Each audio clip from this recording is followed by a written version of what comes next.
It has been said that a dog is man's best friend, but a dog that is not your friend can be your worst enemy. Hi, this is Barry Phillips with 10 Minute Torah, day number 5 of the Torah portion, Mishpatim, which means judgments. Let's go to the end of Shemot or Exodus, chapter number 22, and read verse number 31. You are set apart men to me. You do not eat any meat which is torn to pieces in the field. You throw it to the dogs. Many, many years ago, there was a pastor who preached a very entertaining message. Watch them dogs. And he described various types of dogs and their character and compared them to people in the congregation. It was hilarious. There are times that we remember a child saying to a parent, perhaps, "Can I have a puppy?" Any parent with any degree of wisdom realizes that a puppy is not the ongoing, continuing state of existence of that puppy. It's going to become a dog. And the child is holding up an adorable, cute puppy, and you look, first of all, at the size of the paws. The bigger the paw on that puppy, the bigger that dog's going to be when it's full grown. We've had numerous dogs here in our home and in our family over the years. Some cantankerous, some very, very entertaining. Some we had to watch constantly where they were always getting into something. I can tell you some very funny and entertaining stories about a variety of dogs that we've had. In regards to dogs, what is it that Yah is really saying here? Well, he begins this verse by saying that we are to be Eneshei Kadosh.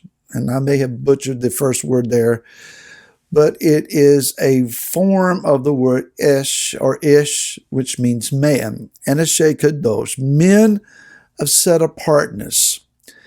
The word Eneshei here is rooted in the word Anash. That's the root word. A-N-A-S-H would be a transliteration. The spelling of this word is an aleph, which means strong leader. Nun, which can be symbolic of the heir. That is a person's heir apparent, if you will. A vav, which looks like a nail. It talks about securing. A shin, which looks like two teeth that are to devour or consume, and then a yod, which looks like a man's hand, that is symbolic of his work. Putting the symbols together, you kind of get this idea from just the symbols of the letters, not a definition of the word. It's a symbolic meaning. The strong leader's heir secures against the consuming of our work. If we were to understand that as it would apply to us, the strong leader, Yah, his heir, Yeshua, is securing us against our own work being consumed. That's interesting in that the word here, anash, means to be weak, to be sick, to be frail, to be incurable. So in our weakened state, and our lowly estate, and our fallen estate, it is Yeshua, our heir, then, that enables us to not lose out altogether, but he strengthens us and keeps us from being consumed. You put that together with the idea of being Eneshei Kadosh, it is that we accomplish this by remaining set apart. In the current day and time that we live in, it's very difficult sometimes to remain set apart. We're wanting to get involved. We're wanting to have our 2 cents spoken. We're wanting to express our opinions. It's not always the best thing to do. In the book of Proverbs, chapter number 26. And in, let me see if I can find this, verse 17. A passerby meddling in a strife not his own is like one who takes hold of a dog by the ears.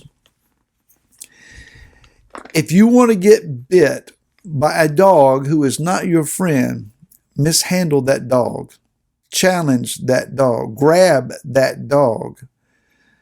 Even a dog that is your pet, if you are wrong in your treatment of that dog can turn on you.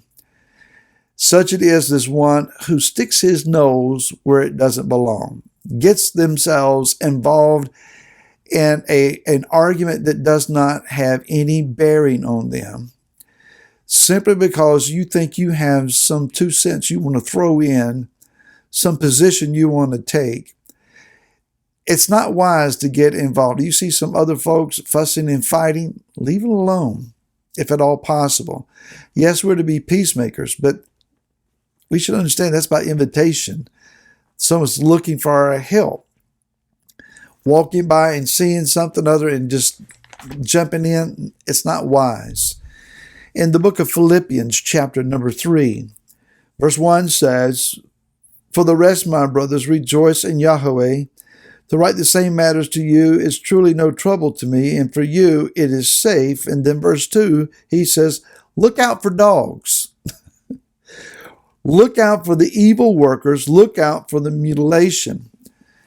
He is asking us to stay out of the way of those who are there simply to cause trouble, to raise up doctrinal problems, to come trying to convince you that if you don't agree with them, then you can't be born again. We are to be rather set apart. And in the ancient Mid-East area, dogs were more apt to be a roaming pack of scavengers than a family pet curled up in front of the fire. And so animals that were attacked in the wild, they were eaten and devoured by dogs. If you remember when Jezebel died, she was eaten by dogs. It is a scavenger then. Your family pet, I'm not saying your family pet is a scavenger. Or if you let them outdoors, you might find that they like to get into some stuff. But a dog type person is a scavenger. They're looking to bite. They're looking to devour. They're looking to strew the bones about. And you don't want to be a party to that. Last couple of days, it's been more of a warning word. But there are so many arguments, so much divide, especially in the secular world. It's easy in the marketplace, in your homes, on your jobs, to hear people, they're upset about the current state and affairs of life in our nation. Shelves are getting bare. Prices are going up. Inflation is hitting. Issues are abounding. And people are pointing fingers. You're to blame. No, it's your problem. You did this. No, you did that. Getting in the middle of these political arguments and debating and yelling and getting red in the face, that's a dogfight. We don't belong in that. It's time for us to realize we belong as citizens to another country, to another kingdom, to another time. And we have to prepare ourselves and remain set apart, unique, different, holy, pure, undefiled in our emotions. Don't let your passions get the best of you. Don't let someone else's passions entice you and put you in a position where you're in a dogfight. Nobody wins. Shabbat Shalom. May you find some shalom, some rest, some peace, some completeness in Him. As you meet with those that are dear to you, Rejoice in His Word, rejoice in His presence, and we'll see you again next week. Until then, shalom.